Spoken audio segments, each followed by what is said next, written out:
Okay, welcome everybody. You will, when I talk about hands-on composting for children, it is not exactly the same like hands-on weaving for children. Weaving and certain crafts need a lot of fine motor skills and much more training. I would say composting is such a simple skill. It is not about the fine skills of composting, but it's about how actual doing composting, hands-on composting, opens your mind to many, many other issues that relate to soil and compost, etc., etc. That is what this is all about. As it was said, I do some amount of mentoring and teaching at Asha Vidyamanda School. The school is lucky to have also some school farmland in Medavakam, and all the classes from 6th to 12th grade go there regularly, except in the 2 years of COVID restrictions. But we go there regularly. Some classes stay even overnight, spend there 2 days, and they are all involved in garden activities and in various academic programs related to gardening and composting. The first thing, of course, is learning how to do composting.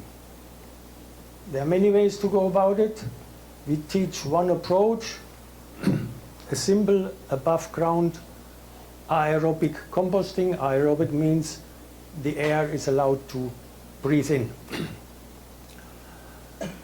Once you discover the basic principles, then you can differentiate and add and go in other directions. The basic principles of aerobic composting, here it shows 3 phases of a compost heap.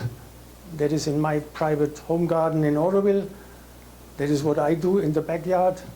My partner calls me an obsessive composter.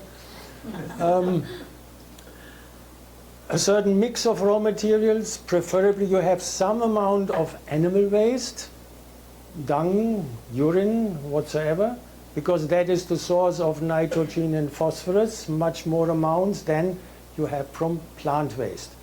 Plant waste, anything goes. Food waste, in principle, anything goes.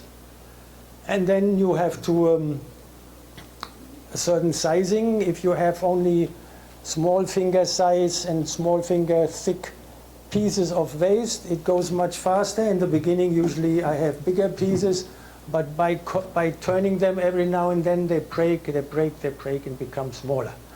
And in the end, you get a nice crumbly soil. And moisture. When there is rain, moisture is being taken care of. If there is no rain for weeks, you have to keep the compost moist. The bacteria in the compost, the decomposing bacteria, the decomposing microorganisms or microbiota, need at least as much water as we do. Every cell needs water, they need water supply. So you have to keep the compost moist. If you do not do that, you will see a mountain of leaf litter. Nothing happens for weeks and months. The moment you have one rain, it all becomes black and crumbles down and becomes a little compost heap. We are also practicing on the school farm of Asha Vidyamanda School. We are practicing vermicomposting, composting with the earthworms. We're producing some amount of biochar, of charcoal biochar, and making that into a compost is called terra preta. They are being taught, the children are being taught about various microbial inoculates. We are dealing with EM, effective microorganisms, but actually many other inoculates have similar capacity. They are also taught about panchakarya, traditional mixtures which are rich in microbes, and then herbal preparations, rock dust, phosphate rock, and then finally, most importantly for the learners in the urban context, the conditions for odor-free and fly-free composting. What is not shown on this photo is that my kitchen waste at home, it's only 2 people, it is not tons, it is a few crumbs per day, they go into a little crate, and in that crate the crate protects them, the krill, a little krill, better say, protects them from the rats and the mongooses and all kind of other stuff in the garden. And once they have, the first few days are over, then I integrate them into that raw compost in the depths. And then I have no problems. If I really have a problem with smell, actually we never do, but if it ever came up, you could use our product which we promote, which is EM. A little bit of EM, effective microorganism sprinkled, the smell is controlled. All these are details, but this is basic learning of composting. This is me 3 days ago in the same garden. Now this is the learning already. I remember a class that went to the school farm, and the kids, I don't remember whether it was 9th, 10th, 11th, 12th graders, whatsoever it was, after COVID, long time, no gardening, no farming done. And the kids were all a bit like, what is this? Well, that's garden waste. That is some leaf litter. That is some half-rotten whatsoever. Anything in nature. And there's a bit of cow dung. And they were all a bit shy and hesitant to touch anything. And then I said, and this is the next stage, and this is the next stage, and there this is rich compost. Oh, they all went, this is interesting. So to see that transformation from raw bio-waste into a fine, earthy smelling, dark, crumbly soil is an eye-opener for most of, at least the urban kids. It is an insight, which is very useful. Because they wouldn't believe it, kind of. You have to see it, and better you even have to do it yourself. So there's this effect of overcoming reservations, and then from there you get interested and curious about all kind of other implications. One of them would be contact with soil. Contact with soil in early childhood. The earlier the better. Not in the first day after birth, but still early in life, first year of life, is very important for us to develop our human microbiome, which means the microbiota, the microorganisms that live in and on our body from delivery onwards. And that is an eye-opener in regard to the concept of hygiene. Because hygiene in general means zero germs. I know there's a company with a big hoarding that says germ-free life. Not possible, not desirable, but it sells. So what do we do with that? The microbiome has to develop. That helps us develop our immune system. It is even important to develop maximum neurotransmitters in the central nervous system, and has a long-term effect on our general health for the rest of our lives. It is not that damage done cannot be repaired, but it is good to start healthily. Some more pictures from the school farm. Grade 6, grade 10, grade 8.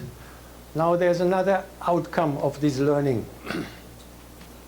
Once you understand composting, how productively, how creatively you can deal with bio-waste, you will also understand the separation, the segregation of household waste, of solid waste in any settlement, in any urban setting.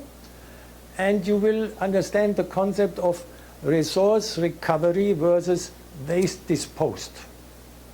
The problem of the solid waste management, of municipal waste management, is still that the contractors or anybody involved is awarded per ton of waste disposed, but that is a bad incentive.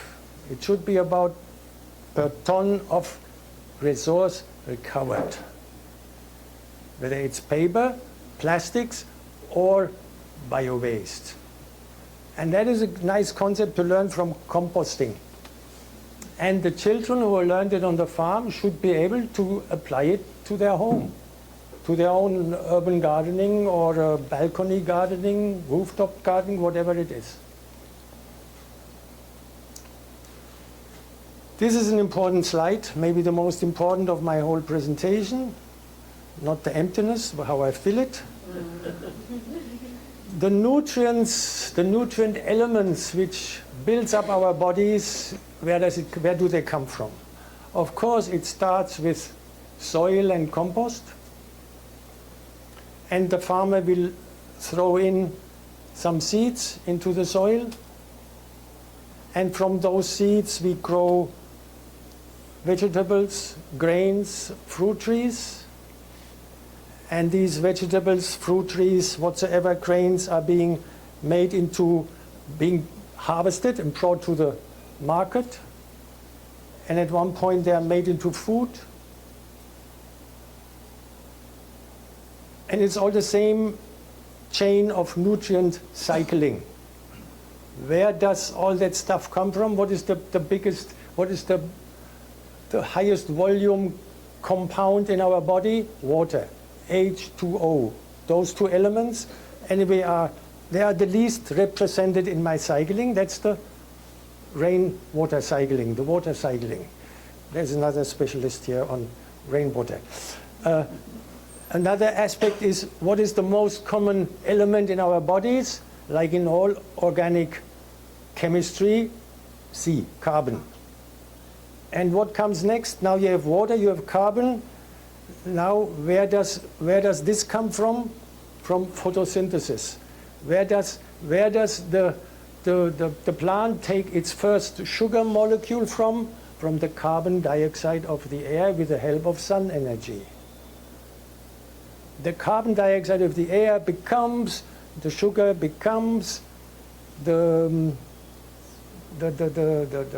starch, becomes the polysaccharide, becomes the cellulose in nature. So now we have water and carbon and the energy already. The energy, of course, needs phosphorus to be transferred in every cell.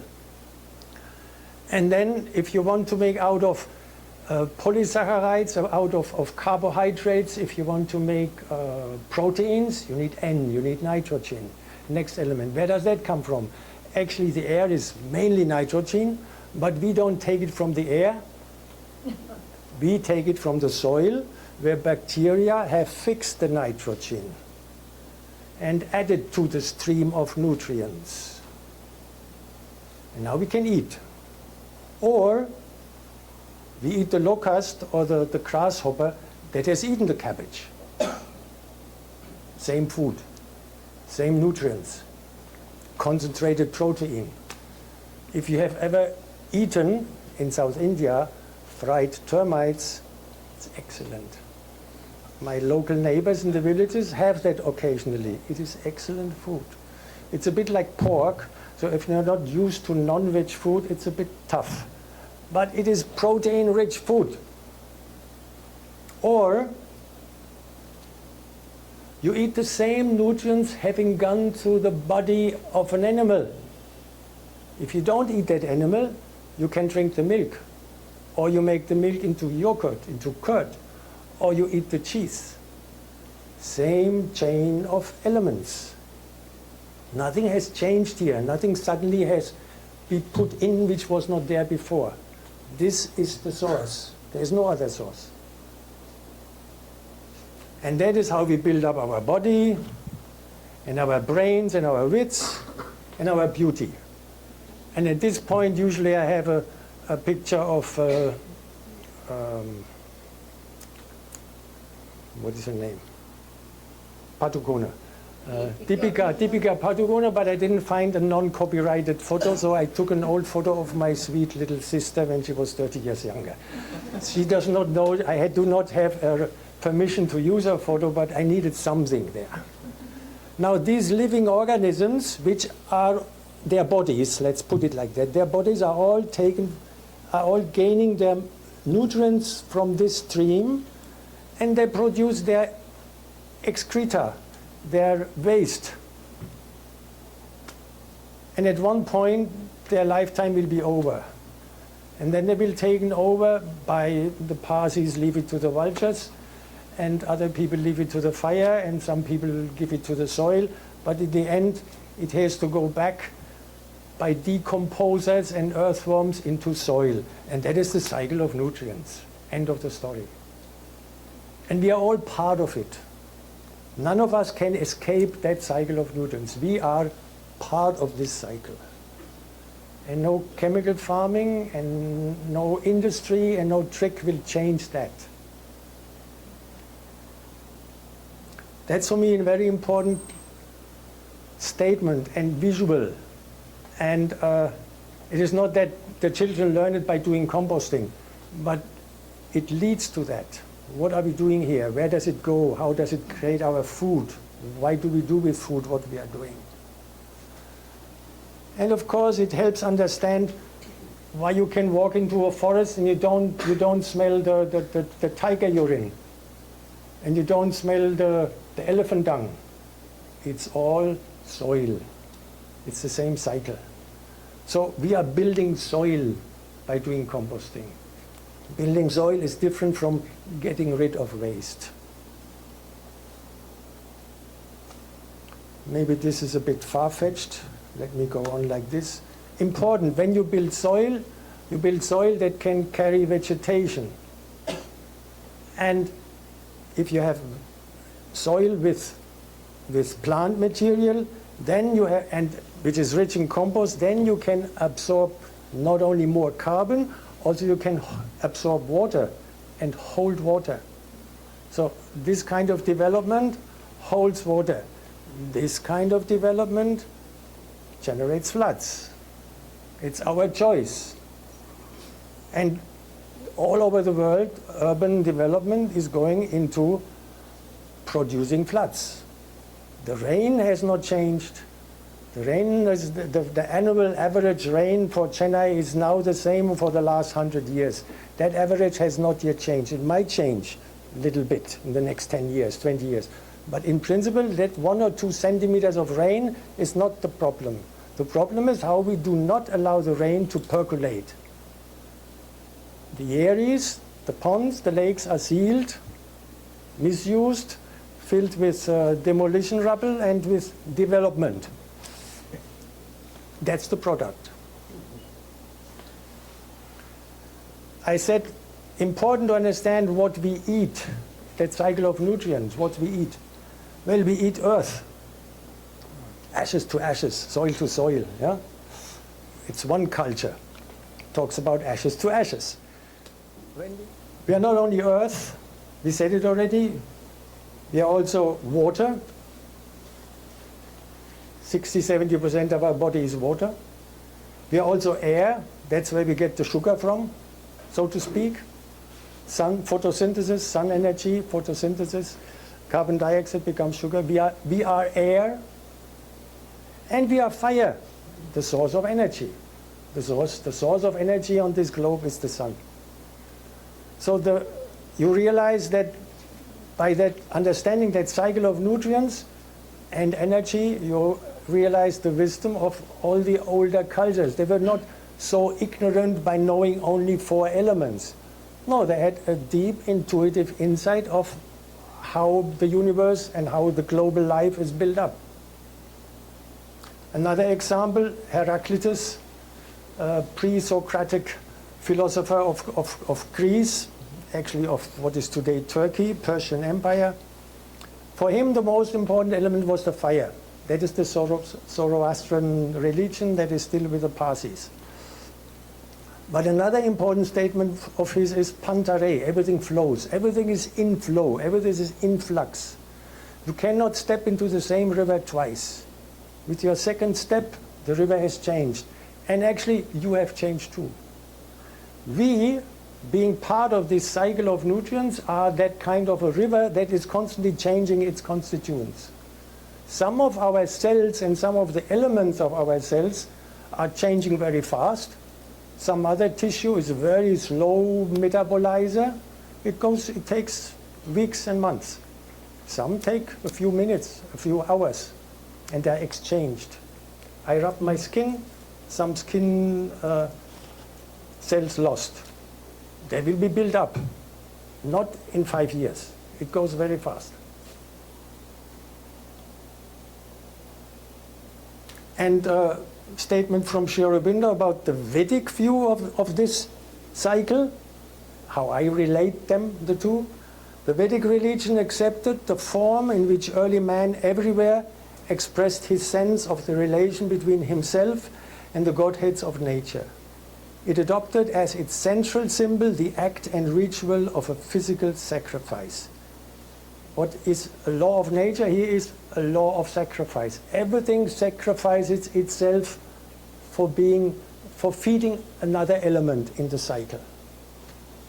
However crude the notions attached to it, not everybody has to kill a goat in front of a Kali temple, but however crude the notions attached to it, this idea of the necessity of sacrifice did express obscurely a very first law of being, for it was founded on that secret of constant interchange between the individual and the universal powers of the cosmos, which covertly supports all the process of life and develops the action of nature.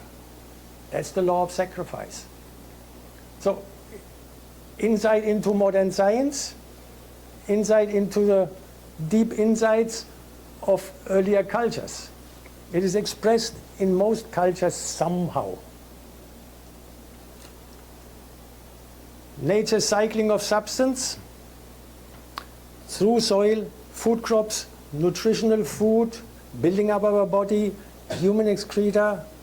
I would hope that we get some relationship to microbiota, because they are important factors in this cycle. They not only come in the end by making compost, they are present all the time. They are present also in the fermentation of your idli and dosai batter, and in the production of the curd, and in the health of my skin and my body and my digestion. They are everywhere. The globe, the biosphere, can pretty well dispense with Homo sapiens. It cannot do without microbiota. Not an hour, not a day. So we learn about the importance of microbiota. We learn about different microbiotic inputs. We use EM, others use other inputs. Learning about biochar and terra preta. Understanding the term regenerative farming. It is not a crop takes so much elements out of the soil, so let's throw the elements back into the soil through the help of urea, superphosphate, etc. Regenerative farming. Interest in sanitation issues, close to my heart, sounds funny. The rationale of ecosan, of ecological sanitation, and a general interest in microbiology and the life sciences, and maybe an alternative approach to the concept of hygiene.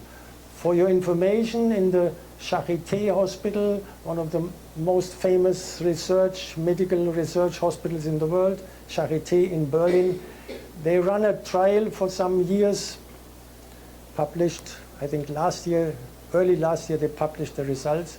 They used microbes in the cleaning of the floor of inpatient rooms versus disinfectants.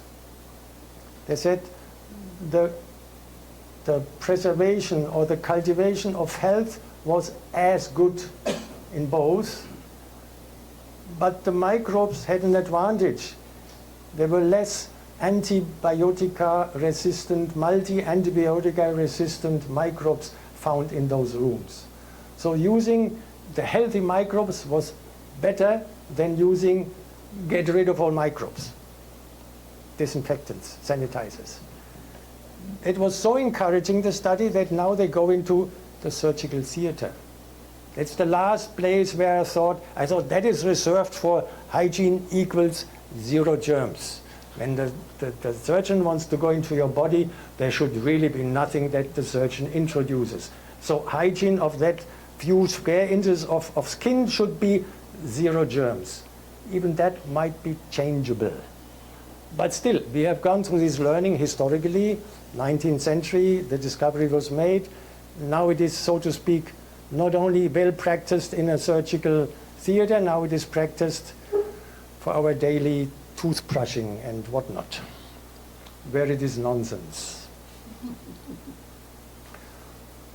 And that also should create some tolerance towards the diversity of ecosystems. Not everywhere there's the same water, not everywhere the same soil, the same fauna, flora, and every ecosystems on the globe, the Greenland and Iceland and South India and New Zealand, they all have their different typical foods and an ecosystem and the fauna and flora which helps to have a certain food system. And if you say this is the only true food, there's a hold it, then the poor Inuit can never be a healthy person, or the poor South Indian can never be a healthy person. You need animal protein, or the poor vegetarian, what does it do now? All this is nonsense.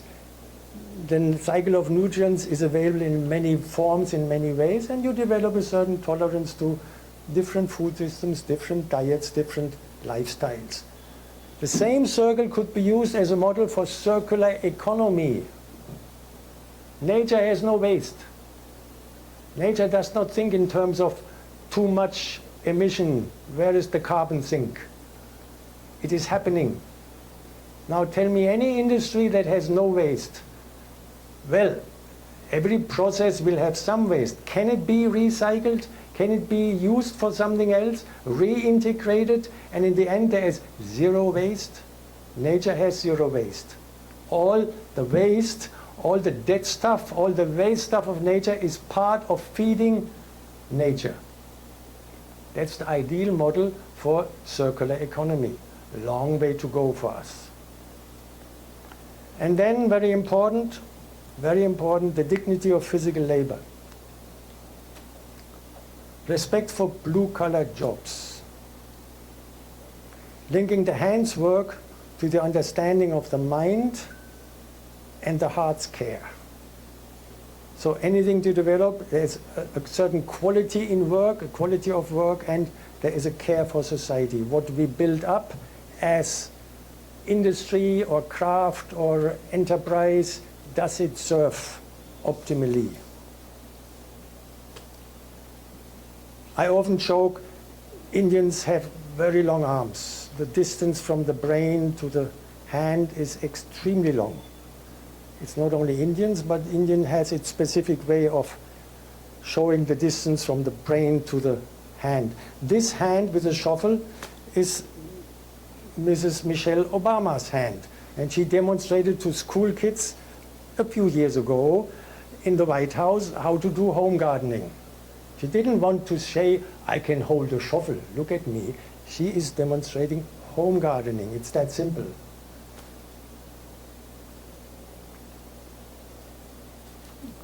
That's important. And that composting helps in that, I would say. This, I hope, I will not get prosecuted because I didn't find the copyright which I have to acknowledge. But I just find it brilliant. Write the copy. I have a fortunate background, that is Germany. At least for my childhood, it's a fortunate background. For many other aspects, I don't know. In the aspect of joining physical work, handwork with brain work, it's a fortunate background, I can assure you. It has lots of nonsense, but this is a good part of German culture. I grew up in a village. I taught myself, I read a book about composting. I got fascinated. I did it in the home garden, and from there on, I discovered the world of gardening and composting. That is why I'm an obsessive composter. I worked on farms as a school pupil. I worked on construction sites. Even when I was a medical student, I worked on a construction site. I had a training as a nurse assistant. I was cleaning up patients in the night as a medical student, MBBS student, difficult to imagine of the students here. As a qualified medical doctor, as a practicing doctor, as an executive of a small company in Oroville, I still do composting. I used to sweep the road in my home village. A few years ago, I did it for the fun of it and said, please make a photo. People don't believe it. We do road sweeping here. I empty Ecosan fecal compost chambers because I know what it means hygienically. And I was still practicing as a GP when I had my first compost project in Oroville.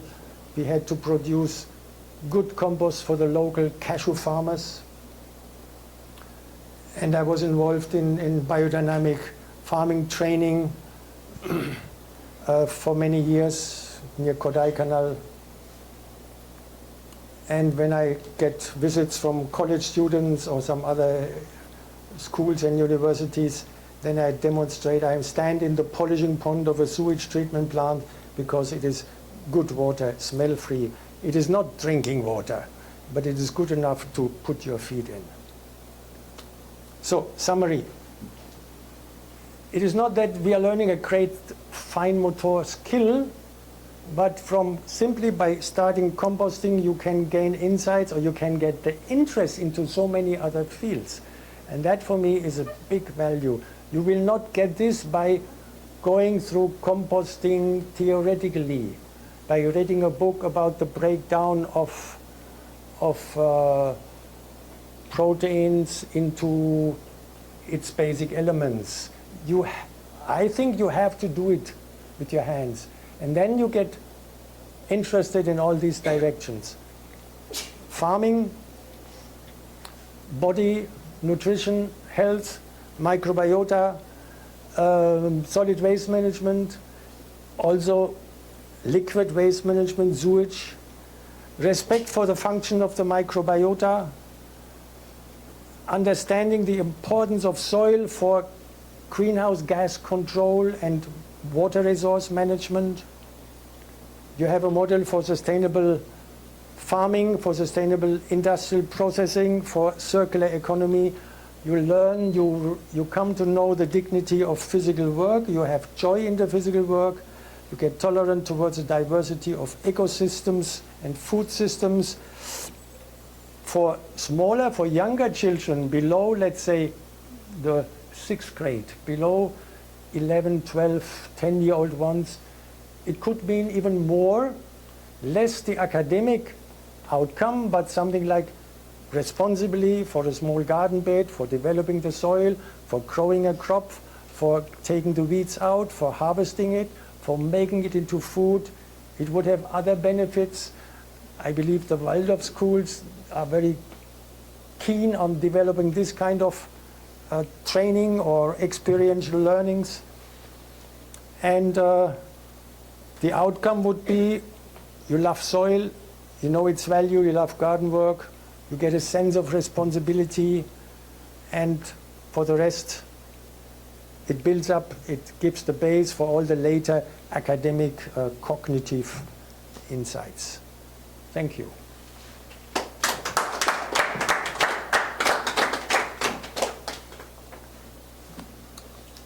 We are open to questions and answers, I believe. So a great eye-opener, at least for me.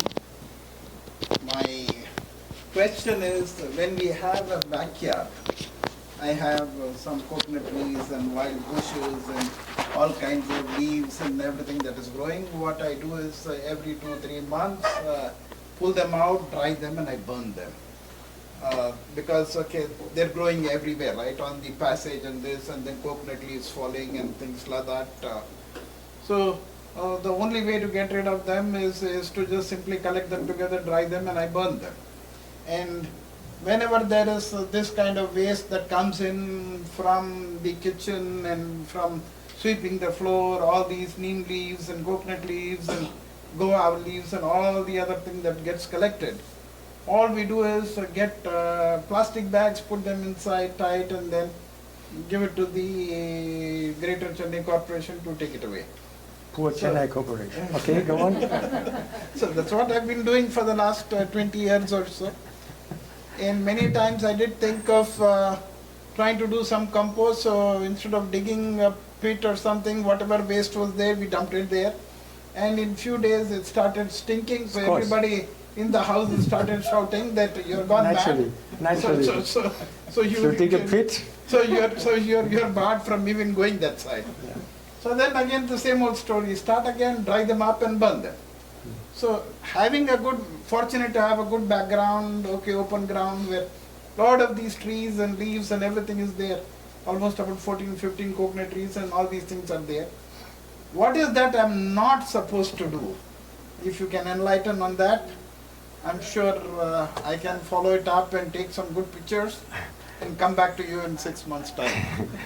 I would say the one thing you should not do is the burning.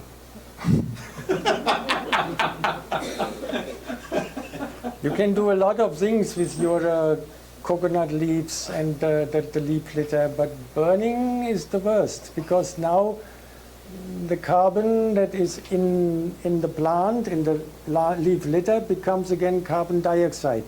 And it seems we have enough carbon dioxide in the global atmosphere.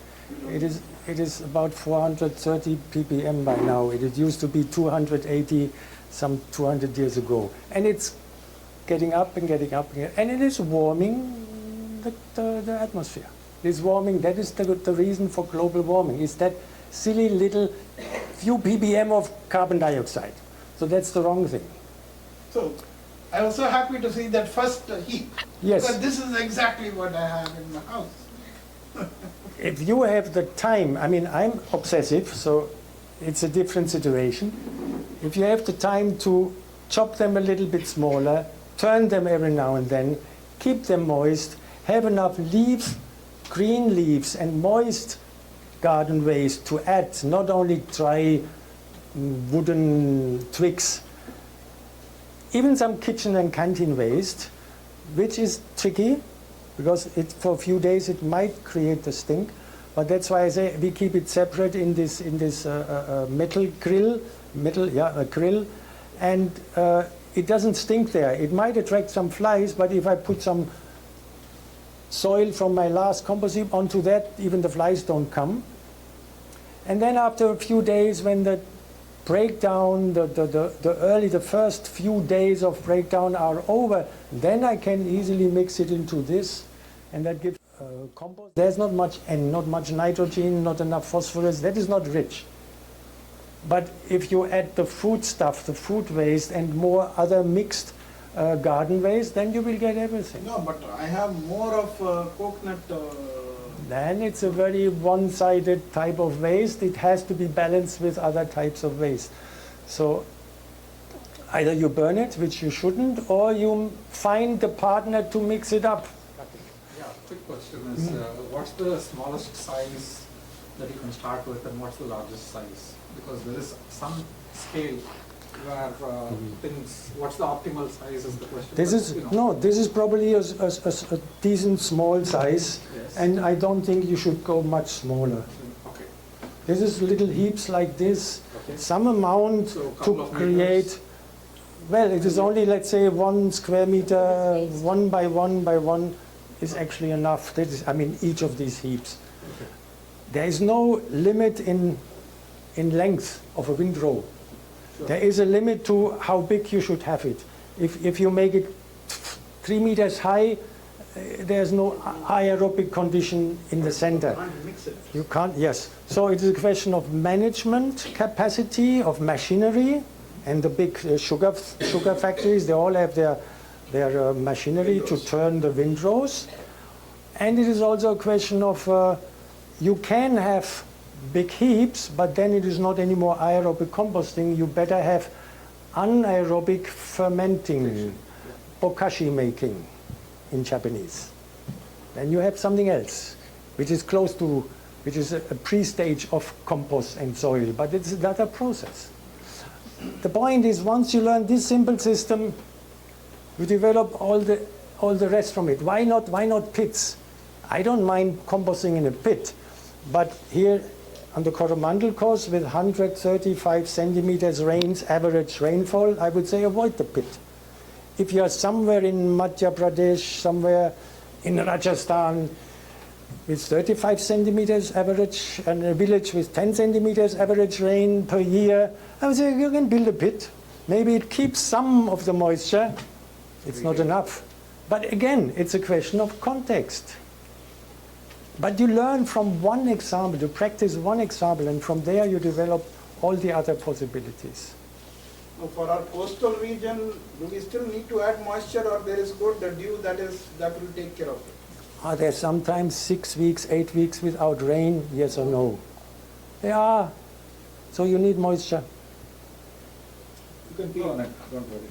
No, but No, it's a question of what do you want? I mean, if you have a heap of leaf litter, you let the park, the caretaker of a park area rake it together. You can build a whole mountain of leaf litter. As long as it doesn't rain, that mountain of litter remains a mountain of leaf litter. It doesn't decompose. There's no moisture. The bacteria cannot survive to break down the stuff. You can hop onto it. You might get stung by a scorpion or something. But it will not really break down. The moment you add moisture, the first rain, the first drizzle changes everything. And that is an eye-opening insight you learn just by doing. Does it have enough moisture? You better add a bit. And then you say, oh, now something is happening, which did not happen before. That's the beauty of practicing. That's the beauty of hands-on composting. So if I buy a pulverizer and pulverize the coconut leaves and then put it this way? A shredder might be better than a pulverizer. You want small pieces are good. Finest dust will lump together. You have one rain and everything is clotting together. So small pieces. Shredder is better. Yes, but a shredder is a noisy something. I mean, Plus we pass electricity and do all of it. I mean, you can nature do the shredding, and in this case, Lucas is part of nature because I turn it often enough, things get broken again and again. Occasionally, I go in even with a clipper. Once you do this, you'll be as physically fit as I already got osteoarthritis now. My knee is swollen. Don't overestimate my physical fitness. Yes? Okay. So you see the constituents of the first heap. To what extent should we manually break it down, or? As much as you like. Okay. To what extent I do it many times because that's one way I chill out. But in the end, it is small pieces of 1 to 2 inch, small finger size thin, because the rest definitely nature does fast and easy. And then it's a question of 2-3 months, it's done. For this amount? For anything to become mature. If I have a big piece of wood in the last one, I put it into the first. For that one, it is 2 cycles of 3 months, which doesn't matter to me. Yes, Arti, you want to... If you're done with the questions, thank you. I think what Sir said, this is a striking statement that came in the middle. I figure nature doesn't have waste. I think that I will save for later, which definitely will be a very impactful line which I learned today. And other than that, we wanted this to be this month's topic, because learning by doing is something that we promote as a studio also. So learning by doing should be anything from composting to having any hobby. So that's the relation between how taking up any handwork will help you also keep your mind in peace. So thank you for being such a wonderful audience. Thank you, Dr. Lucas. It's been a wonderful thing. Yeah. We have